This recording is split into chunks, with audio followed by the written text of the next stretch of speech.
India का GDP per capita जो कि बांग्लादेश से 2007 में 2x था, वो आज 2023 में बांग्लादेश से $500 कम क्यों है? जीडीपी पर कैपिटा वो इनकम होती है जो कि एक वर्किंग एज में फॉल करने वाला इंडिविजुअल एक साल में कमाता है। बांग्लादेश का women labour force participation India से 10% ज्यादा लेबर फोर्स। अस्सलाम वालेकुम व्यूअर्स, मैं हूं एहसान खान और आप देख रहे हैं हमारा यूट्यूब चैनल एहसान रिएक्शन विद एहसान। व्यूअर्स, भारतीय हिंदुस्तानी मीडिया कह रहा है, ये हिंदी में अच्छा वीडियो, मैं पहले आपको ये बता रहा हूँ कि एक टाइम था जब हिंदुस्तान का GDP per capita income Bangladesh से ज़्यादा था, 2x था, और अब बांग्लादेश का ज़्यादा है। क्या वजह है, बांग्लादेश किस तरह से आगे निकल गया, ये वो बता रहे हैं। और फिर वो विमेन का जो काम करने का जो परसेंटेज है बांग्लादेश में, वो पार्टिसिपेंट वो क्यों ज़्यादा है यानी हिंदुस्तान से,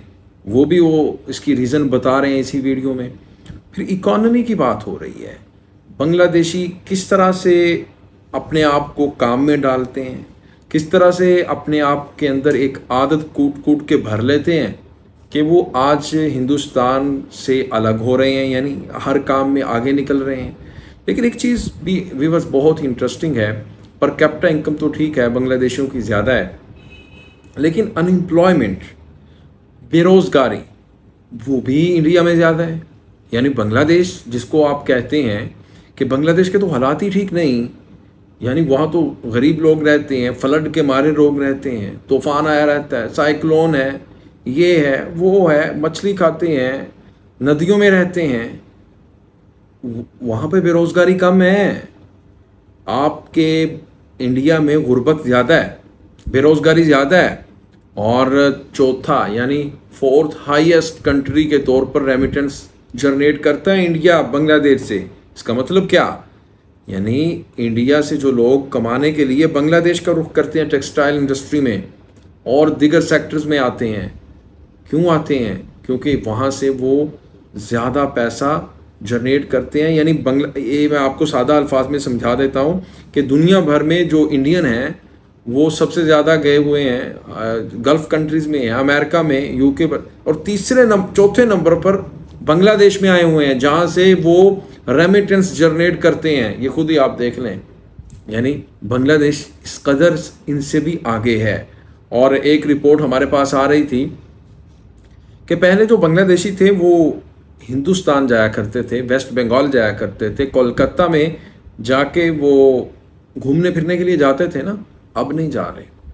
और वहाँ की जो बिजनेसमैन कम्युनिटी, वहाँ की जो ट्रैवल एजेंसीज़ हैं, वो बहुत ज़्यादा परेशान हैं।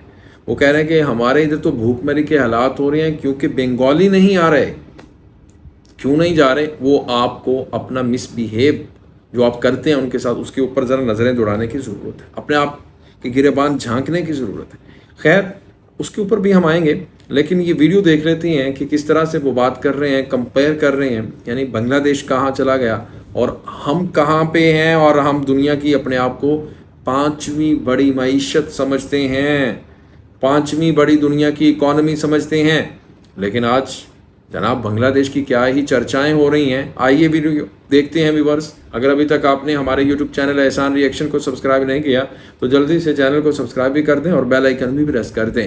वीडियो को लाइक भी किया करें और कमेंट सेक्शन में आप अपनी फीडबैक से हमें जरूर आगाह भी किया करें। लें जी, वीडियो देखते हैं। 3, 2, 1 एंड क्यू। इंडिया का जीडीपी पर कैपिटा जो कि बांग्लादेश से 2007 में 2x था, वो आज 2023 में बांग्लादेश से $500 कम क्यों है? जीडीपी पर कैपिटा वो इनकम होती है जो कि एक वर्किंग एज में फॉल करने वाला इंडिविजुअल एक साल में कमाता है। बांग्लादेश का women labour force participation India से 10% ज्यादा क्यों है? विमेन लेबर फोर्स पार्टिसिपेशन का मतलब है देश में जितनी भी वर्किंग एज में फॉल करने वाली महिलाएं हैं उसमें से कितनी परसेंटेज एक्चुअली काम करती है और पैसे कमाती है। इस वीडियो में हम जानने की कोशिश करेंगे कि ऐसे कौन से की फैक्टर्स हैं जो कि बांग्लादेश को इंडिया से इकोनॉमिकली आगे लेके जा रहे हैं, और कैसे आपके और मेरे जैसे entrepreneurs with the help of government India को एक साउंड एंड स्टेबल इकोनॉमी आने वाले टाइम में बना सकते हैं।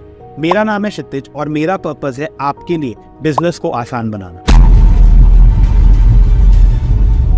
पहला मेन रीजन है heavy penetration of micro finance industry in Bangladesh. Micro finance finance का मतलब होता है वो छोटे लोन्स या फिर सेविंग्स फैसिलिटी जो कि economically weaker section of the society को दिए जाते हैं। ये वही लोग होते हैं जिनको फॉर्मल और बड़े बैंक्स का एक्सेस नहीं होता। माइक्रो फाइनेंस का मेन गोल होता है इकोनॉमिकली वीकर सेक्शन सोसाइटी को अपलिफ्ट करना by way of providing them with financial services and facilities.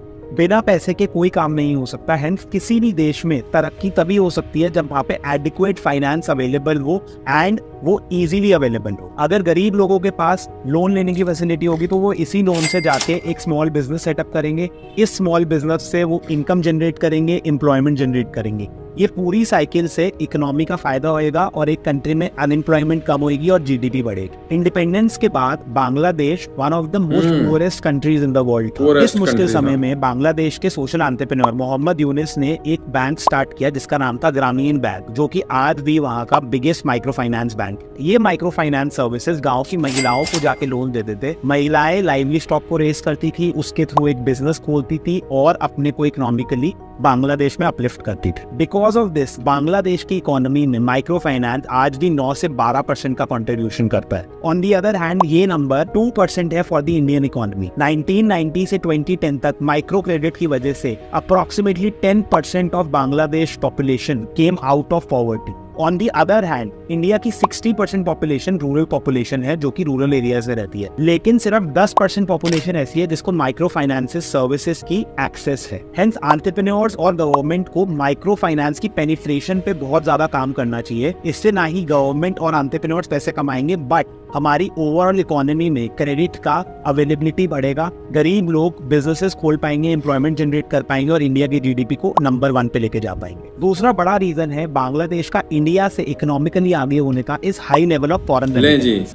High level of remittances की भी बात उन्होंने की है, माइक्रो फाइनेंस की भी बात की है, लेबर फोर्स की भी बात की है। विमन उनकी ज़्यादा है, पार्टिसिपेट ज़्यादा करती है। और डॉक्टर यूनुस का जो फार्मूला था माइक्रो फाइनेंस का और लोगों को जो गरीब मिडिल क्लास के जो लोग थे उनको उन्होंने उठाया। यानी ज़ाहिर बात है 60% वो बता रहे हैं जो पॉपुलेशन है बांग्लादेशियों की वो रूरल एरिया से है, गांव की आबादी है, जो गांव में रहते हैं, विलेजेस में रहते हैं। और जो 10% के बारे में उन्होंने बताया जो माइक्रो फाइनेंस से सिर्फ फ़ायदा उठा सकते हैं, ये जो उन्होंने ये फार्मूला निकाला है। और अच्छा वो बात इसी यही कह रहे हैं कि उन्होंने अपना जो छोटा तबका था ना उसको उठाया है, उसको कर्ज़ों के ऊपर नहीं लगाया, बल्कि उन्होंने कहा है कि जी आप बिज़नेस करें, आप कोई भी अपना कारोबार चमकाएं उसके ऊपर। अच्छा इसके ऊपर मैं एक बात कहना चाहूँगा, मैं यहाँ पे रेफरेंस देना चाहूँगा पाकिस्तान का। देखें हमारे यहाँ क्या होता है कि बेनज़ीर इनकम सपोर्ट के ऊपर हमारी वीमेंस को लगाया जाता है, औरतों को लगाया जाता है। मैं वीमेन एम्पावरमेंट की भी बात बाद में करूंगा, लेकिन आपको मैं बताना चाह रहा हूं कि हमारी जो सोच है और उनकी जो सोच है उसमें कितना फ़र्क है। हम अपनी खातिन को कहाँ पे लगा रहे हैं, यानी बेनज़ीर इनकम सपोर्ट के ऊपर लगा रहे हैं, भीख पे लगा रहे हैं और कतारें लगी होती हैं, लाइनें लगी होती हैं, लोग पैसे लेने के लिए जाते हैं। और ये बांग्लादेशी क्या कर रहे हैं, वो कारोबार करवा रहे हैं, माइक्रो फाइनेंस के ऊपर लोन देते हैं और कहते हैं कि जनाब आप कारोबार करें और खुशहाल होइएगा, ना कि आप भीख लीजिएगा। यही वजह है, मेन रीज़न यही है, लुब्बे लबाब यही है और कुछ नहीं लगता। आपको क्या लगता है कि ये कौमें तभी बनती हैं जब छोटे तबके को ऊपर उठाया जाता है, और कौमें तभी तबाह होती हैं जब उनका बड़ा तबका जो अमीर तबका होता है वो अमीर से अमीर तर होता जाता है, लेकिन जो छोटा तबका है, जो गरीब तबका है, वो गरीब से गरीब होता चला जाता है। तो व्यूअर्स इसी के साथ मुझे दें इजाज़त, मिलेंगे आपसे नेक्स्ट वीडियो में, तब तक के लिए अल्लाह हाफिज़।